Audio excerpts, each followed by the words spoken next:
परम पिता परमात्मा पूर्ण ब्रह्म समर्थ साईं कबीर देव, कबीर साहब, कबीर अग्नि, कबीर अमितौजा, ये वो परमेश्वर है जिसने सर्व ब्रह्मांडों की रचना की, जो पूर्ण मोक्षदायक है, जो पाप नाशक है।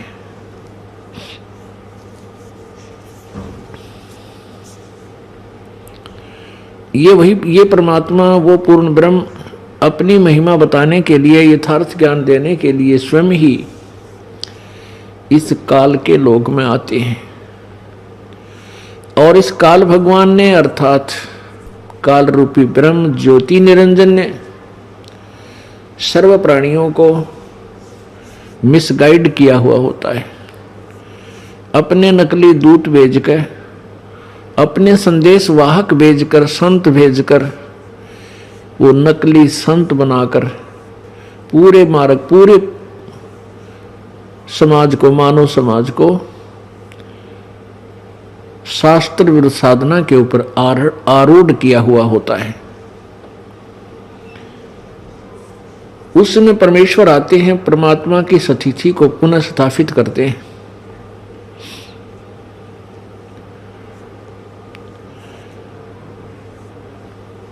वो परमात्मा कबीर देव है, कबीर साहब है, जो बनारस में जुलाहे की भूमिका करके और एक तत्वदर्शी संत की भूमिका करके अपनी समर्थता का प्रमाण दे करके वो परमात्मा सशरीर आए थे, सशरीर चले गए।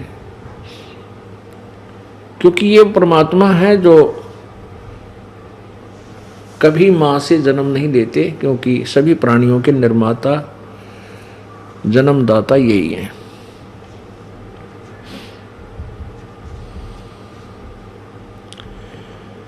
पानी से पैदा नहीं, श्वासा नहीं शरीर, अन्न आहार करता नहीं, वो है ताका नाम कबीर। वो कबीर परमात्मा है, ना मां से पैदा हुआ, ना सतगुरु जननी जने जाके माने बाप, पिंड ब्रह्मांड से रहित है, नावा तीनों ताप। गरीबदास साहिब जी कह रहे हैं कि ना सतगुरु जननी जने, कबीर परमात्मा मां से जन्म नहीं हुआ उनका, उनके मां ने बाप, और पिंड ब्रह्मांड से रहित है, वो बाहर है, पिंड और ब्रह्मांड से पार सतलोक में रहता है, जहां ना तीनों ताप, जहां पर ये तीन ताप भी नहीं है, कोई कष्ट नहीं है। परमेश्वर कबीर जी ने आकर के अपनी महिमा आप ही बताई, यथार्थ ज्ञान से परिचित करवाया, और परमात्मा परमेश्वर जो लाभ साधक को देता है, वो साधक को लाभ परमेश्वर कबीर देव ने 600 वर्ष पहले अपनी हाजिरी में, अपनी उपस्थिति में वो सब करके दिखाया। उसी परमेश्वर कबीर जी की कृपा से आज वर्तमान में, उन्हीं की शक्ति से, वही जो परमात्मा लाभ देता अपने साधक को, आज भी वो प्रभु अपनी प्यारी संगत को दे रहा है। क्योंकि परमात्मा के गुण, परमात्मा की समर्थता में कहीं कभी परिवर्तन नहीं होता, ये कंस्टेंट रहती है, ये समांतर रहती है, ये कभी नहीं बदलती। लेकिन उस परमात्मा से लाभ लेने की विधि हमें प्राप्त न होने से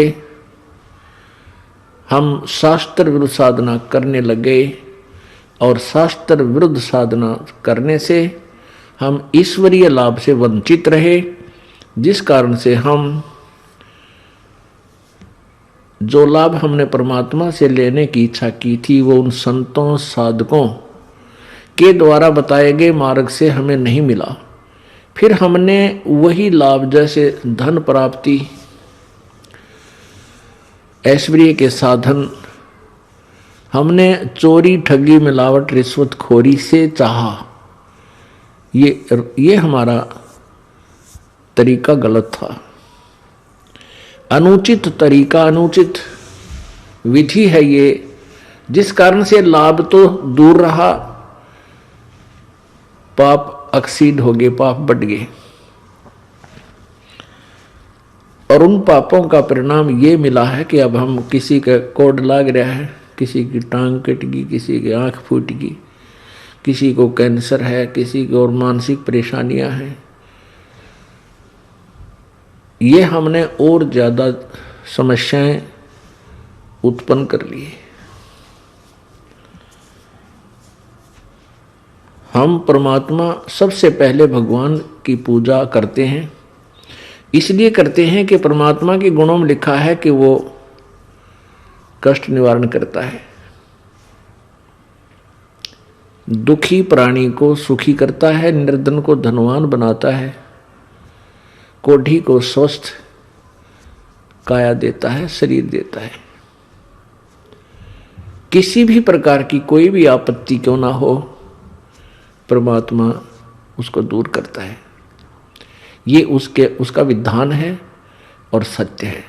लेकिन हमें इसका लाभ ना मिलना, ये उन मार्गदर्शकों की कमी है जो गुरु और महर्षि की पद पर विराजमान रहे और जिनको परमात्मा के विषय में कोई ज्ञान नहीं था।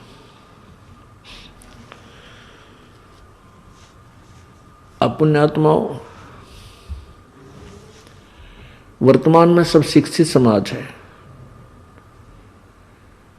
यदि ये ज्ञान आज से 50 वर्ष पहले भी प्रारंभ होता तो भी हम फेल हो जाते, क्योंकि परमात्मा स्वयं आए थे आज से 600 वर्ष पहले और 120 वर्ष यहां रह कर गए, यानी लगभग 400-450 वर्ष पहले तक परमात्मा ने अपना ज्ञान प्रचार किया।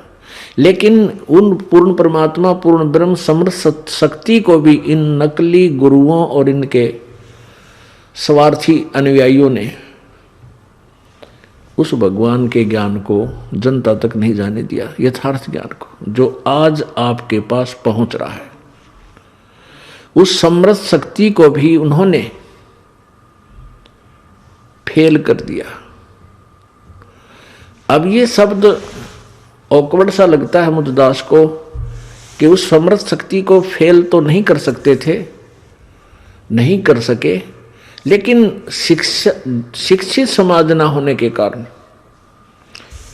वो प्यारी आत्माएं उस लाभ से वंचित रह गई और उन अज्ञानियों ने ये समझ लिया कि हम सफल हो गए। कबीर जी को आगे ना बढ़ने से, क्योंकि जितने भी शिष्य थे परमात्मा के 64 लाख शिष्य हुए थे और वो 64 लाख शिष्य ज्ञान से नहीं थे, क्योंकि परमात्मा ज्ञान कहते थे कि ब्रह्मा विष्णु महेश जी अविनाशी नहीं है, ये जन्म मृत्यु होता है और ये नाशवान है। इनकी माता दुर्गा है और पिता ये काल है, ज्योति निरंजन है। अन्य जो अज्ञानी ऋषि महर्षि ब्राह्मण जो गुरु पद पर होते हैं, वो ब्राह्मण, वो कहते थे कि कबीर अशिक्षित है, ये संस्कृत भाषा नहीं जानता, इसलिए ये झूठ बोल रहा है कि ब्रह्मा विष्णु महेश नाशवान है। अब उन्होंने इस पॉइंट से फेल कर दिया भगवान को उस भोली जनता के सामने कि कबीर जी अशिक्षित अनपढ़ हैं और ये संस्कृत भाषा नहीं जानते, इसलिए ये वेदों और गीता और पुराणों को कैसे समझ सकते हैं। हमारे पूर्वजों ने ये बात माननी पड़ी कि कबीर जी अशिक्षित हैं।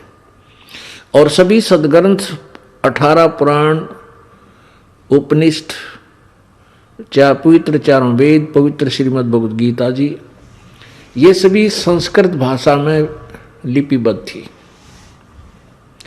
और परमात्मा वो संस्कृत भाषा में लिखे हुए ज्ञान को सिंपल लैंग्वेज में साधारण तौर पर बताते थे और कहते थे कि वो ये नाशवान है, अविनाशी नहीं है, ये समर्थ शक्ति नहीं है। पुण्यात्मा इस दृष्टिकोण से उन्होंने मालिक को फेल करने की चेष्टा की। उन्होंने अपनी तरफ से तो फेल कर दिया, लेकिन वो सफल होकर गए थे प्रभु। यदि उस समय परमात्मा ये अमृतवाणी ये नहीं ज्ञान देकर जाते, कबीर सागर वाली, कबीर साखियां, कबीर बीजक और कबीर दोहाली शब्दावली आती जो परमात्मा की अमर वाणी है, तो आज हम प्रभु को पहचान नहीं सकते थे। क्योंकि जो परमात्मा ने 600 वर्ष पहले ज्ञान बोला था कि पुराणों में, वेदों में ऐसा लिखा है, आज हमें वो सब वेदों और गीता और पुराणों में विद्यमान मिला। इससे आत्मा को 100% विश्वास हो गया, 100% विश्वास हो गया कि कबीर इज गॉड, वो पूर्ण ब्रह्म, कबीर परमात्मा भगवान है, पूर्ण ब्रह्म है। जब उसको अशिक्षित कहने वाले लोग और स्वयं अपने आप को विद्वान कहलाने वालों ने गीता और वेदों को नहीं जाना और उस परमेश्वर ने जाना और उसी समय बताया, अब उसके लिए थोड़ा सा प्रमाण देना पड़ेगा। पुण्यात्माओं, प्रत्येक सत्संग में और प्रत्येक बार नए प्राणी आते हैं, बहुत से नए प्राणी आते हैं। और जो ब्रह्मा विष्णु महेश के पुजारी होते हैं, क्योंकि हम भी पहले ऐसे ही पूजाएं करते थे, तो उन व्यक्तियों को ये बात खटकेगी कि ये कैसे हो सकता है कि ब्रह्मा विष्णु महेश नाशवान है, हमने कभी देखा ना सुना ना पढ़ा। तो उनको अब वही पवित्र पुराण पढ़ाए जाएंगे ताकि वह विश्वास कर सके अपने परम पिता पर। अब देखिएगा पवित्र श्रीमद् देवी भागवत यानी देवी पुराण, ये है श्रीमद् देवी भागवत यानी देवी पुराण, गीता प्रेस गोरखपुर से प्रकाशित है।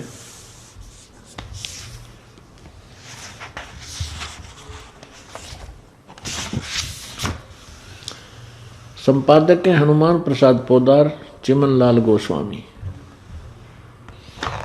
ये कहाँ से प्रकाशित है और मुद्रित है? प्रकाशक एवं मुद्रक हैं गीता प्रेस गोरखपुर, गोविंद भवन कार्यालय, कोलकाता का संस्थान। इसके तीसरे स्कंद में 123 पृष्ठ पे है।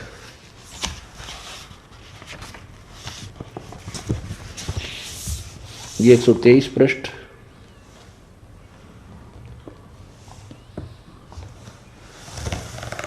तीसरा स्कंद।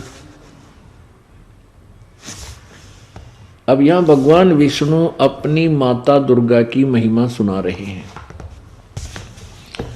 तुम शुद्ध स्वरूपा हो, यह सारा संसार तुम ही से उद्भासित हो रहा है। मैं ब्रह्मा और शंकर, विष्णु जी कह रहे हैं, मैं ब्रह्मा और शंकर हम सभी तुम्हारी कृपा से विद्यमान हैं। हमारा आविर्भाव माने जन्म और त्रोभाव माने मृत्यु हुआ करता है। हमारा तो जन्म और मृत्यु होता है, हम अविनाशी नहीं हैं। केवल तुम ही नित्य हो, जगत जननी हो, प्रकृति और सनातनी देवी हो। भगवान शंकर बोले, यदि देवी, यदि महाभाग विष्णु तुम्ही से प्रकट हुए हैं, तो उनके बाद उत्पन्न होने वाले ब्रह्मा भी तुम्हारे ही बालक हुए। फिर मैं तमोगुणी लीला करने वाला शंकर क्या तुम्हारी संतान नहीं हुआ? अर्थात मुझे भी उत्पन्न करने वाली तुम ही हो। शिवे, संपूर्ण संसार की सृष्टि करने में तुम बड़ी चतुर हो। नीचे लिखा, इस संसार की सृष्टि स्थिति और संहार में तुम्हारे गुण सदा समर्थ हैं। उन्हीं तीनों गुणों से उत्पन्न हम ब्रह्मा विष्णु एवं शंकर नियम अनुसार कार्य में तत्पर रहते हैं। अब परमात्मा कबीर जी 600 वर्ष पहले यही ज्ञान बताया करते थे, ब्रह्मा विष्णु महेश अविनाशी नहीं है, ये समर्थ शक्ति नहीं है, इनका जन्म मृत्यु होता है, ये नाशवान है। अब श्रीमद् देवी भागवत ने यानी देवी पुराण ने यह स्पष्ट कर दिया कि ब्रह्मा विष्णु महेश नाशवान है, दुर्गा इनकी माता है, ब्रह्मा विष्णु महेश की माता है, और रजगुण ब्रह्मा है, सतगुण विष्णु, तमगुण शिव जी।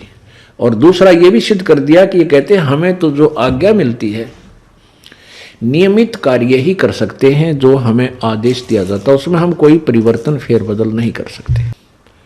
जैसा करोगे वैसा ही कर्म फल वो आपको देते रहेंगे। तो पुण्य आत्माओं, परमेश्वर ने स्वयं आकर के इस अमृत ज्ञान को 600 वर्ष पहले हमें बताया था।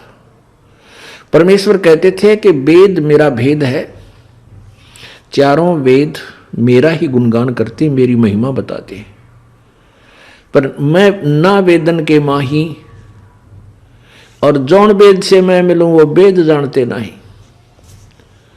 परमेश्वर कहा करते थे कि चारों वेद मेरी ही महिमा बता रहे हैं, लेकिन वेदों में वर्णित विधि से मेरी प्राप्ति नहीं हो सकती, क्योंकि चारों वेद जो है वो ब्रह्म तक के साधना तो ब्रह्म तक की ही बताते हैं। जैसे यजुर्वेद अध्याय नंबर 40 के श्लोक नंबर 15 में वेद ज्ञान दाता ब्रह्म कह रहा है कि मुझ ब्रह्म का केवल एक ओम मंत्र है, ओम कर्तु समर किलबे समर और कर्तुम समर, मेरा एक ओम नाम है, ओम नाम का जाप काम करते करते सुमन करो, विशेष कसक के साथ यानी पूरी श्रद्धा के साथ, और मनुष्य जीवन का प्रथम कर्तव्य मान के ओम नाम का जाप करो। उससे क्या होगा कि जब तुम शरीर छोड़कर जाओगे, वायु अनिलम भस्मांतम शरीरम, आप जब शरीर छोड़कर जाओगे तो अंत में जो तुम्हारा शरीर नष्ट हो जाएगा, उसके बाद आप मुझे मेरे वाली जो लाभ है उसको प्राप्त करोगे। ऐसे गीता जी अध्याय नंबर 8 के श्लोक नंबर 13 में गीता ज्ञान दाता ब्रह्म श्री कृष्ण जी में प्रवेश करके बोलता है वो काल, वो कह रहा है कि मुझ ब्रह्म का केवल एक ओम मंत्र है, ओम इति एक अक्षरम ब्रह्म व्यवहारण माम अनुसमरण, और ये प्रयाति तजन देहम से याति परमाम गतिम, जो आखिरी श्वास तक इसका सिमरण करता रहेगा तो मेरे वाली गति को प्राप्त होगा, मेरे से मिलने वाला लाभ उसको प्राप्त होगा। फिर यजुर्वेद अध्याय नंबर 40 के श्लोक नंबर 17 में, यानी अंतिम अध्याय है यजुर्वेद का, पवित्र यजुर्वेद का अंतिम अध्याय 40 है और अंतिम मंत्र है 17। उस 17 मंत्र में 2 भगवान भिन्न भिन्न बताए कि वो परमात्मा जो सत्य साधना से प्राप्त होगा वो कौन बताएगा। यजुर्वेद अध्याय नंबर 40 के श्लोक नंबर 12, 10, 11, 12 और 13 में स्पष्ट किया है कि जो ज्ञान बताया जा रहा है ये कंप्लीट नहीं है। उस परमेश्वर को कोई उत्पन्न होने वाला, कोई उत्पन्न होने वाला, कोई असाकार, कोई निराकार बताता है, लेकिन इस यथार्थ ज्ञान को तत्वदर्शी संतों के पास जाकर सुनो। इससे सिद्ध हुआ कि वेद ज्ञान इनकम्प्लीट है, कंप्लीट नहीं है लेकिन रॉन्ग नहीं है, कंप्लीट नहीं है, पूर्ण नहीं है लेकिन गलत नहीं हो सकता, नहीं कह सकते। तो उसमें यह बताया कि उस परमात्मा, वो परमात्मा प्रोक्ष है, वो गुप्त है ऊपर, और मैं ब्रह्म जो है मेरा ओम नाम है, मैं भी ऊपर आकाश में स्वर्ग में रहता हूं। अब पुण्यात्माओं, उस परमात्मा के बारे में जो अन्य भगवान है, जो पूर्ण ब्रह्म है, सत्य पुरुष कबीर जी, उसकी भक्ति साधना वेदों में नहीं है, नहीं पवित्र गीता जी में है। गीता जी अध्याय नंबर 4 के श्लोक नंबर 34 में कहा है कि उस तत्व ज्ञान को समझ, जिसके विषय में गीता जी अध्याय नंबर 4 के श्लोक नंबर 32 में कहा है कि बहुत प्रकार के धार्मिक अनुष्ठानों की जानकारी सच्चिदानंद घन की वाणी में विस्तार से कही गई है, यानी पूर्ण परमात्मा की वाणी में, उसने उनके मुख से बोले गए अमृत वचनों में, यानी कबीर वाणी में बहुत विस्तार से कही गई है कौन सी साधना ठीक है, कौन सी गलत है, यह भी उसमें वर्णन दिया गया है। यानी 5वें वेद में उस ज्ञान को तो उस तत्वदर्शी संतों के पास जाकर समझ, चौथे अध्याय के 34वें श्लोक, उनको दंडवत प्रणाम करने से, कपट छोड़कर उनकी आज्ञा का पालन कर प्रसन्न करने से वो तत्वदर्शी संत आपको परमेश्वर के बारे में जानकारी देंगे। परमात्म तत्व को, परमात्म तत्व माने परमेश्वर के बारे में।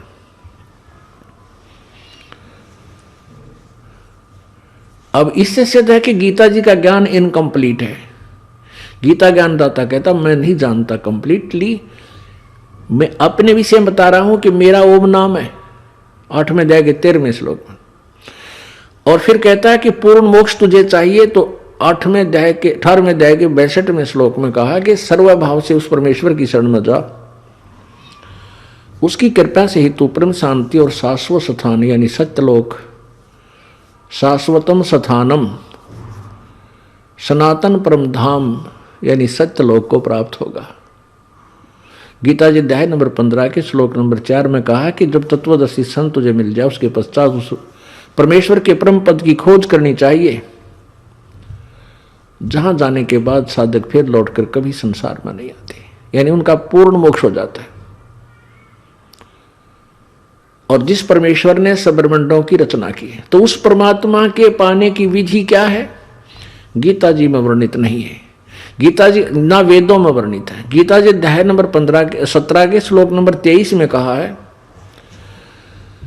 गीता जी अध्याय नंबर 17 के श्लोक 23 में कहा कि ओम तत्सत इति निर्देश ब्रह्मण त्रिवेद समर्थ है।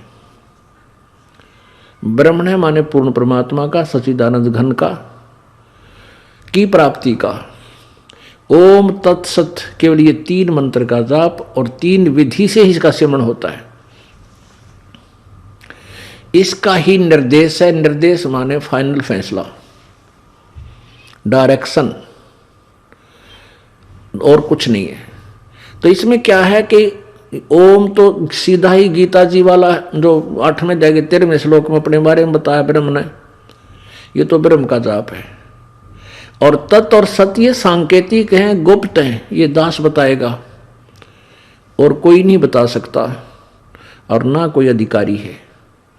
जैसे इस दास से नाम उपदेश प्राप्त करके कोई नकली व्यक्ति कर्महीन अपने भी कर्म बिगाड़ा और दूसरों ने बर्बाद करना चाहे तो वो नाम भी दे देगा, ये उससे कोई लाभ नहीं होगा। क्योंकि जिनको सतनाम मिल गया है उनको ये पता लग गया है ये कौन सा मंत्र है, जिनको सारनाम मिल गया है उनको भी पता है वो तीसरा मंत्र सत कौन है। तो ओम तो स्पष्ट है, तत् और सत्य सांकेतिक है, गुप्त है। ओम और तत् 2 अक्षर मिलकर, एक ओम अक्षर एक तत् अक्षर, ये सांकेतिक और मंत्र है। इन दोनों का मेल होने से ये सतनाम बन जाता है, सच्चा नाम। और फिर तीसरा मंत्र ये जो तत् मंत्र है, तत् ये और मंत्र है। ये तत् मंत्र जो है ये परब्रह्म का जाप है और सत मंत्र ये पूर्ण ब्रह्म का जाप है। ओम तत् सत, सत जो है ये सार नाम है। तो कहने का भाव यह है कि परमात्मा की वो वाणी सिद्ध हो रही है कि वेद मेरा भेद है, मैं ना मिलो वेदन के माही, और जौन वेद से मैं मिलूं वो वेद जानते नहीं। अब वेद मेरा ही भेद कर रहे हैं और लेकिन जिस विधि से मेरी प्राप्ति होगी वो वेदों में वर्णित नहीं है। जिस वेद से यानी जो ज्ञान 5वां वेद है मैं मिलूं उनका वेदों में वर्णन नहीं है।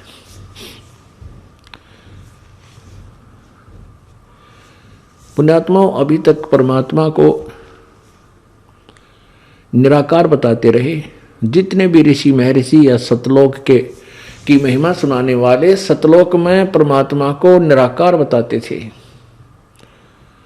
कि वहां प्रकाश ही प्रकाश है, चेतन ही चेतन है, और आत्मा जाकर के सत्य पुरुष में ऐसे मिल जाती है जैसे समुद्र में बूंद मिल जाती है, जैसे समुद्र में बूंद मिल जाती है। ये उनकी फाइनल थ्योरी थी।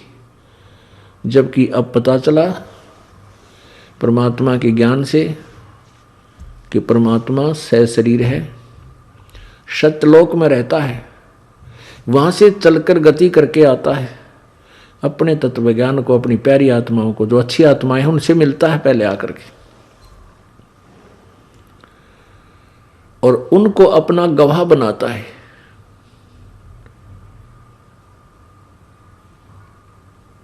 ऐसे ही परमेश्वर कबीर देव जी वो पूर्ण ब्रह्म आए हैं और इस कलयुग के अंदर अपनी प्यारी आत्माओं को मिले हैं। आदरणीय धर्मदास साहिब जी को मिले, आदरणीय मलुकदास साहिब जी को मिले, आदरणीय दादू साहिब जी को मिले, आदरणीय गरीबदास साहिब जी को मिले, आदरणीय नानक साहिब जी को मिले, आदरणीय गीसा साहिब जी को मिले,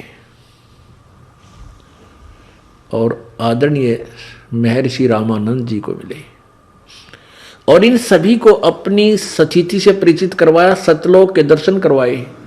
सचखंड और सतलोक में जहां ये स्वयं रहते हैं प्रभु, वो सच्चा स्थान दिखाया, शाश्वतम स्थानम, सनातन परम धाम दिखाया। परमेश्वर का वो परम पद दिखलाया जहां जाने के बाद फिर लौटकर संसार में प्राणी नहीं आते। तो उन महापुरुषों ने फिर आंखों देखा उस परमेश्वर की महिमा का कलम तोड़ वर्णन किया, जो उनकी अमृतवाणी रूपी एफिडेविट के अंदर लिपिबद्ध है, कलमबद्ध किया गया है। पुण्यात्मा सदग्रंथ बोले और आंखें देखी संत कहे, फिर कसर कौन सी रहेगी? फिर डाउट क्या रह गया कि भगवान कौन है, और फिर वो मिलता कैसे है? वही वेद बतावें, और वही जिन परमात्मा पाया वो संत बता रहे हैं, उनकी अमृतवाणी गवाही दे रही है कि ये मंत्र है जिसे भगवान मिलता है। और उस मंत्र को आज तक किसी भी संत ने नहीं दिया, किसी भी पंथ में नहीं है वो मंत्र, जो सरजीवन बूटी है, जिससे मोक्ष होना है। ना कबीर पंथ में है, ना अन्य किसी पंथ में है, किसी भी पंथ में नहीं है, इंक्लूडिंग कबीर पंथ, इस दास के अतिरिक्त। तो ये इससे सिद्ध है कि वो मोक्ष मार्ग नहीं है उन संतों के पास। वो आपके अनमोल जीवन को बर्बाद कर रहे हैं, नष्ट कर रहे हैं। अपने आत्माओं, यही बात कड़वी लगती है इस दास की कि पृथ्वी पर किसी के पास भी मोक्ष मार्ग नहीं है इस दास के अतिरिक्त। और ये प्रथम बार कोई भी सुनता है, स्वाभाविक बात है, क्योंकि वो भोली आत्मा ये सोचा है कि ये संत यानी ये रामपाल अपनी आप महिमा बनाता है, ये झूठा है। ये तो उस बालक की सोच हो सकती है, लेकिन ये सच्चाई है, 100% सच्चाई है कि इस दास के अतिरिक्त पृथ्वी पर किसी के पास ये मोक्ष मार्ग नहीं है, और न ही किसी को अधिकार है ये मंत्र जाप देने का, ना ही होगा। परमात्मा ने इस बीचली पीढ़ी के लिए कबीर जी ने इंतजार किया, और पहले ही अपनी भविष्यवाणी में लिखा हुआ है कि धर्मदास जी से कहा था, धर्मदास जी तो लाख दुहाई, और ये सार नाम कहीं बार ना जाए। सार नाम बार जो पढ़ी, ये बिचली पीढ़ी हंस नहीं तरही। पुण्यात्माओं, पहली पीढ़ी वो थी जब परमात्मा आए थे कलयुग के फर्स्ट में, प्रारंभ में। उस समय सभी अशिक्षित थे, केवल एक वर्ग को, ब्राह्मण जिनको कहते थे, वो ही शिक्षा का अधिकार रखते थे, विशेषकर संस्कृत भाषा को पढ़ने का, और किसी को अधिकार नहीं था। तो उसमें परमात्मा पहली पीढ़ी में आए थे। उसमें स्पष्ट लिखा कबीर सागर में कि प्रथम चरण में मैं मगर से सशरीर जाऊंगा, पहले बोल दिया था मालिक ने। वो प्रथम चरण है और अब ये लास्ट की पीढ़ी कृतघ्नी हो जाएंगी। कलयुग के लास्ट के प्राणी बिल्कुल कर्महीन, कृतघ्नी, मांसाहारी, शराब कवाबी होंगे और कोई भी भक्ति के निकट नहीं रहेगा। ये बीच की पीढ़ी है। अब करीम है या 20वीं सदी जो प्रारंभ हुई है, उसके मध्य के बाद ऐसे अन्य बहुत से भविष्य वक्ताओं ने भी इसके विषय में जानकारी दी है कि एक हिंदुस्तान में एक संत 20वीं सदी के मध्य के बाद उसका 20वीं सदी का जो मध्य है उसके बाद बिचली पीढ़ी प्रारंभ होगी और हिंदुस्तान में एक संत, हिंदू संत होगा जो पूरे विश्व को तत्व ज्ञान से परिचित कराएगा। और 2006 के अंदर वो अचानक प्रकट होगा, सर्वविदित होगा। उस समय उनकी आयु 50 और 60 के बीच होगी। बहुत सी ऐसी प्रमाण लिखे हैं, नोस्ट्रेडमस जी ने भी लिखे हैं और भी कई भविष्य वक्ताओं ने लिखे हैं। इस दास का जन्म सन 1951 यानी 20वीं सदी के उत्तरार्ध में हुआ। उसके बाद हिंदुस्तान में शिक्षा प्रारंभ हुई। उससे पहले शिक्षा नहीं थी। इक्का दुक्का व्यक्ति वैसे ही कोई पढ़ता था, कोई उर्दू पढ़ता था, कोई फारसी में लगा रहता था, एक आधा कोई अंग्रेजी भी पढ़ लेता था, तो ज़्यादा शिक्षित समाज होता था। उसके बाद आप देखो शिक्षा की कितनी बाढ़ आई है। अब बालक से लेकर बूढ़े तक सबको अक्षर ज्ञान है। भले ही वो स्पीड तो नहीं पढ़ सकता पर पढ़ अवश्य सकता है, समझ सकता है लिखे हुए को। तो परमेश्वर ने कहा था यदि ये सारनाम जो यथार्थ भक्ति मार्ग है ये अन्य के हाथ लग गया धर्मदास, ये नकली संत काल के दूत इन्हीं मंत्रों को आगे देंगे, उपदेश के लिए देने लग जाएंगे, लेकिन उनके द्वारा दिए गए नामों से लाभ नहीं हो सकता क्योंकि वो अधिकारी नहीं होंगे। इसलिए जनता इन उपदेशों को जाप करके भी फेल हो जाएगी, यानी नास्तिक बन जाएगी। इसलिए इस मूल ज्ञान को, तत्व ज्ञान को भी और इस सार नाम को भी छुपा के रखना है। जब तक बिचली पीढ़ी आएगी तब तक इसको गुप्त रखना, बताना नहीं किसी को, तो लाख दुहाई। ओए होए। तो पुण्यात्माओं, ये मंत्र इस दास के लिए परमात्मा ने रखा था और अब ये आपको प्रदान किया जाएगा। जो पुण्यात्मा विश्वास करेंगे बेड़ा पार होगा, सत्यलोक जाओगे, नो डाउट। परमात्मा प्राप्ति कोई कठिन नहीं, बहुत आसान तरीका और बहुत ही कारगर तरीका है। क्योंकि एक मंत्र, श्वास का जो सिमरन आपको दिया जाएगा, एक सांस का सिमरन भी आपका इतना कीमती है। कहते सतनाम पालड़े रंग होरी हो और 14 लोक चढ़ावे राम रंग होरी हो, 3 लोक पासंग धरे रंग होरी हो, तो ना तुले तुलाया राम रंग होरी हो। ओए होए। होरी माने खुशी। जैसे होली मनाते हैं, खुशी मनाते हैं, होली की कहते हैं हमारी होली तो ये है। एक सतनाम की सुमरन, 2 अक्षर का ही सतनाम, एक ओम मंत्र है, इसमें एक और तत्व मंत्र गुप्त है। इन दोनों का सिमरन श्वास उस श्वास से होता है और एक सिमरन श्वास का एक भी अपने कारगर ढंग से विधिवत मर्यादा में रहते हुए किया गया, उसकी कितनी कीमत है कि 3 लोक पासंग धरे। एक जैसे तराजू के तखड़ी के एक पलड़े में श्वास का एक सिमरन रख दे, एक उसकी कीमत, और दूसरे पलड़े में 14 लोक, ये ब्रह्मा का लोक, विष्णु का लोक और सारा लोक इसका महादर दे। और ये 3 लोक और हैं इन न्यारे, पृथ्वी लोक, पाताल लोक और स्वर्ग लोक। इनको तो पासंग रख दे। अब पासंग क्यों हुआ करती, ये पुराने व्यक्ति भगत तो जानते होंगे, बहन बेटियां भाई बुजुर्ग,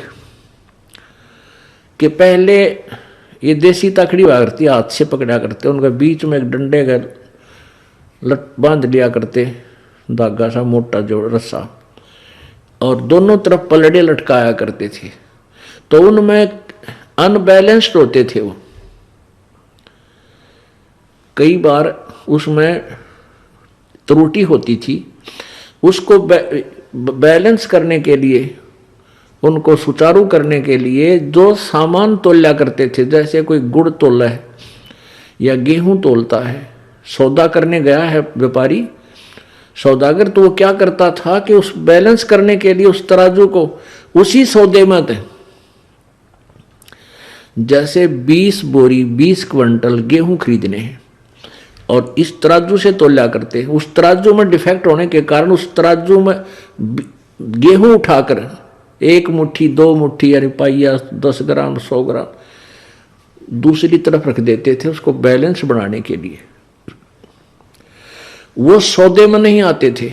वो गेहूं जो पासिंग रख दिए उसको पासिंग बोला करते, जो पासिंग रख दिए वो गेहूं सौदे में नहीं थे। सौदा तो और अलग से जो उस फिर वो शुद्ध हुई तराजू से, तखड़ी से जो तोला जाता था वो था सौदा थे। अब भक्ति रूपी सौदा करने के लिए परमात्मा कहते हैं, जो एक सतनाम का सिमरण तुम्हें दिया है, सच्चे ढंग से पूर्ण संत से प्राप्त करके ये काम करेगा, उसकी एक सिमरण की कमाई तराजू के एक तरफ, और ये 3 लोग इनको पासंग रख दे, यानी इनकी तो गिनती है को ना, और 14 लोग चढ़ावे राम रंग होरी हो, 3 लोक पासंग धरे रंग होरी हो, तो ना तुले तुलाया राम रंग होरी हो। इतनी कीमत का नाम आपको दिया जाएगा। परमात्मा पाना कठिन नहीं, इतना आसानी से आपकी कमाई बन जाएगी। देखना कितना सिमरण करते हो आप और आपकी कितनी कमाई बनेगी। हम परमात्मा प्राप्ति भक्ति की शक्ति से करेंगे। भक्ति की जो कमाई है इससे प्रभु प्राप्ति होगी, सतलोक प्राप्ति होगी। और ये कमाई कैसे बनेगी? ओम नाम का जो मंत्र है, इस ओम नाम के मंत्र का जाप हम ब्रह्म को देंगे,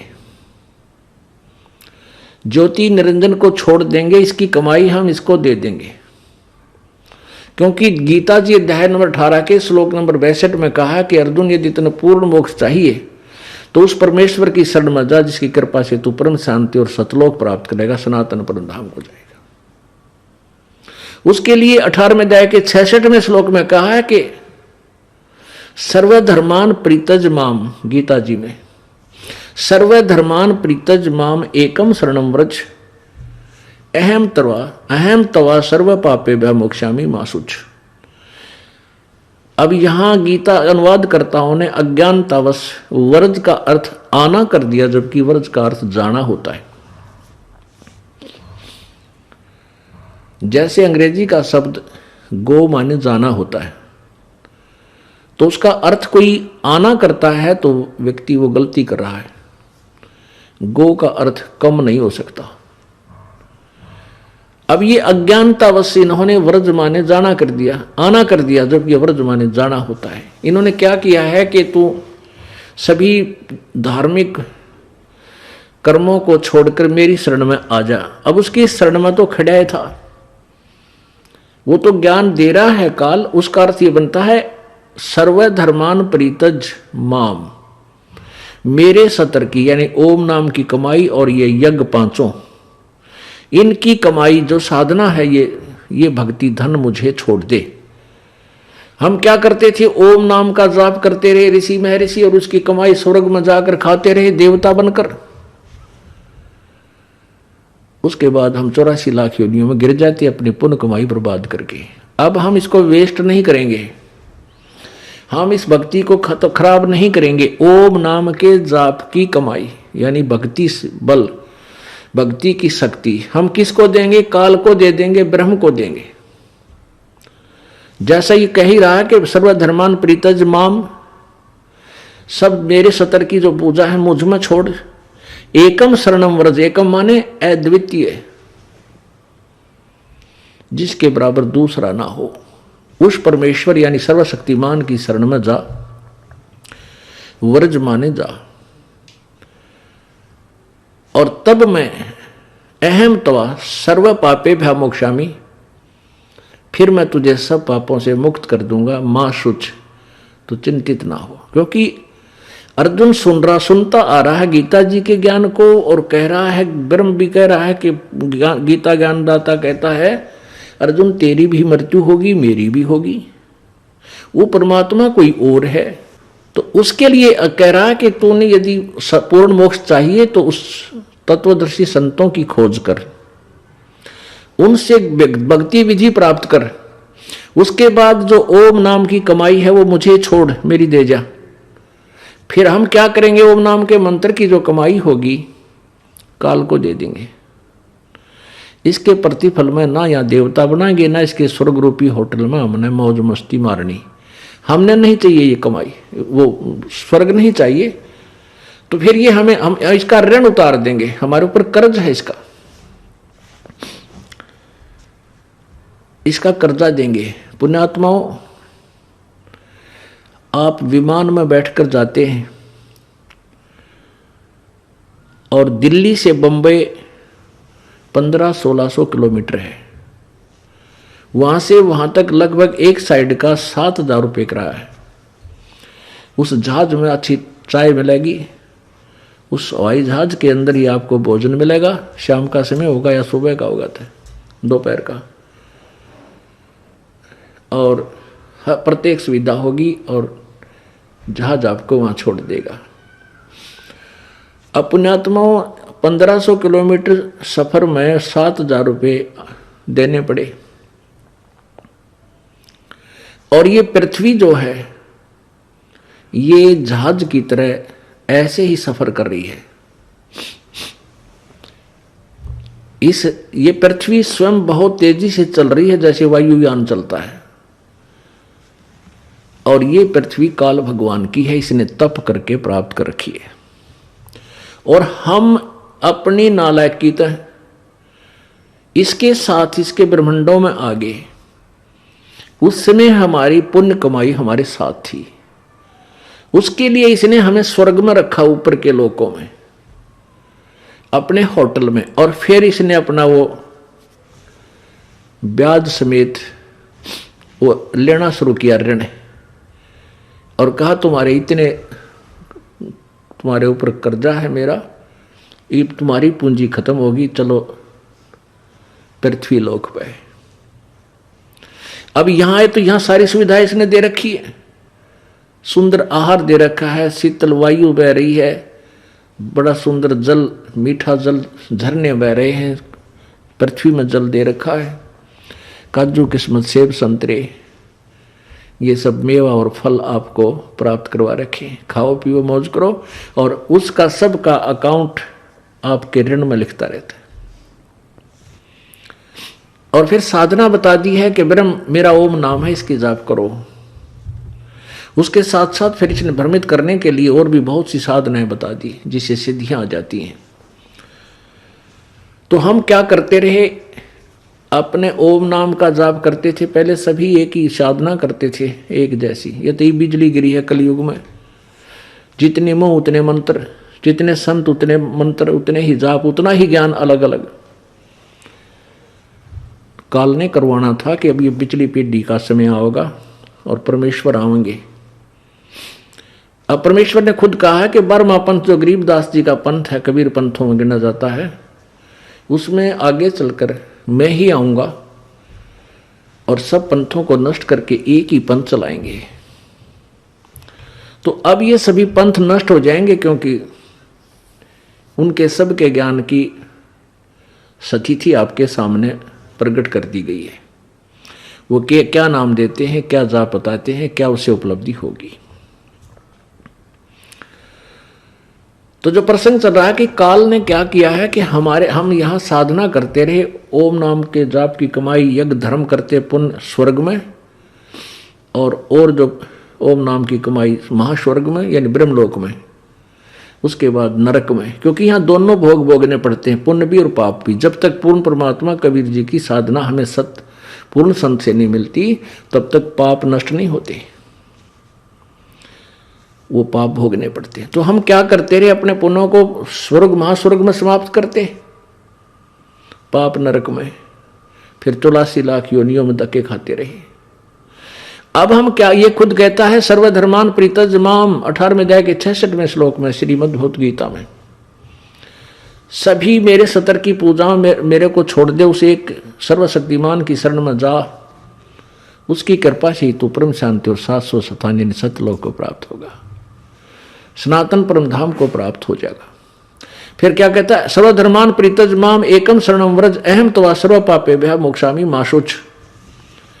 क्योंकि 18वें अध्याय के 62 और 66 श्लोक का एक दूसरे से लिंक है, क्योंकि उसने बताया कि उस परमेश्वर की शरण में जा, और उसकी शरण में जाना है तो मेरे सतर की सारी पूजा मुझे छोड़ जा। इसलिए इन दोनों का लिंक है एक दूसरे के साथ। फिर मैं तुझे सब पापों से मोक्ष कर दूंगा, अर्थात तेरे को गधे कुत्ते सूअर आदि की योनियों में के लिए मैं यहां रोकूंगा नहीं, तुझे मोक्ष कर दूंगा। तो पुण्यात्माओं, हम फिर जो तत्नाम है, दूसरे मंत्र की जो कमाई सतनाम के साथ जो होती है श्वास से, उसकी कमाई हम देंगे पर ब्रह्म को, अक्षर पुरुष को, उसके साथ शंख नील पद्म शंख इन ब्रह्मांडों को पार करते हुए जाना है, उसका वो टैक्स कराया होगा। और तीसरा जो सतनाम है, जो तीसरा नाम है सत, जो सार नाम है, वो भक्ति, वो शक्ति हमें यहां से इन सभी लोगों को पार भी करावेगी, और वो कमाई हमें सतलोक के अंदर स्थायी स्थान प्राप्त करवाएगी।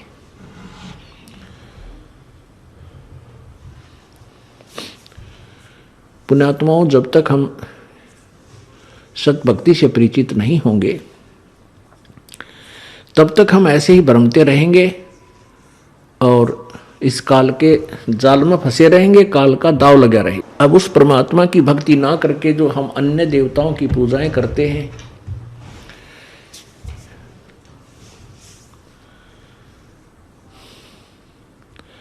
वो साधना हमारी शास्त्र विरुद्ध है, और उन्हीं साधनाओं के करने से मानव का सत्र गिर गया। गीता जी अध्याय नंबर 7 के श्लोक नंबर 12 से लेकर 15 में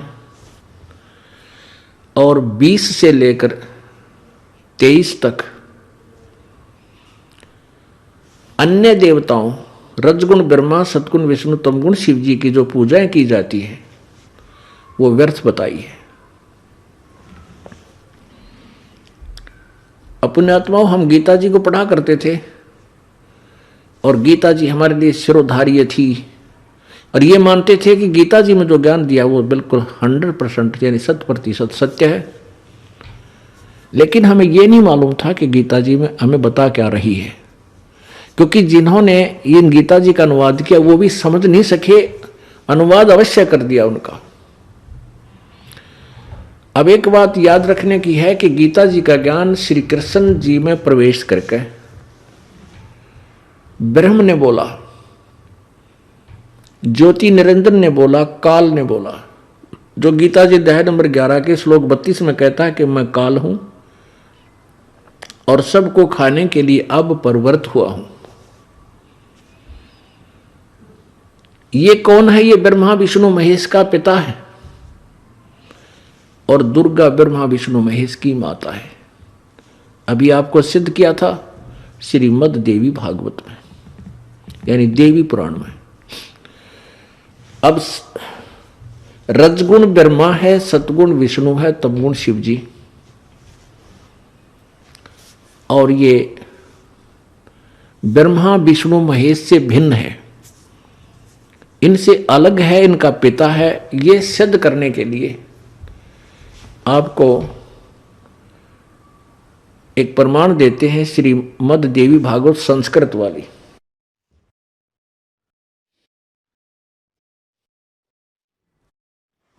पुण्यात्माओं, परमात्मा की भक्ति तो बिल्कुल सिंपल सी है, साधारण सी। उसको काम करते करते सिमरण करो, चलते फिरते सिमरण करो, बस में सफ़र करो उसमें कर लो, ट्रेन में बैठे जाओ वहाँ कर लो, लेट के कर लो, अपना काम कर रहे हो। जैसे जो मानसिक काम नहीं है, जिनको मजदूर है, किसान है, और भी जैसे कोई शॉपकीपर दुकानदार है, वो बैठ के अपना काम करते करते भी मालिक याद कर सकता है।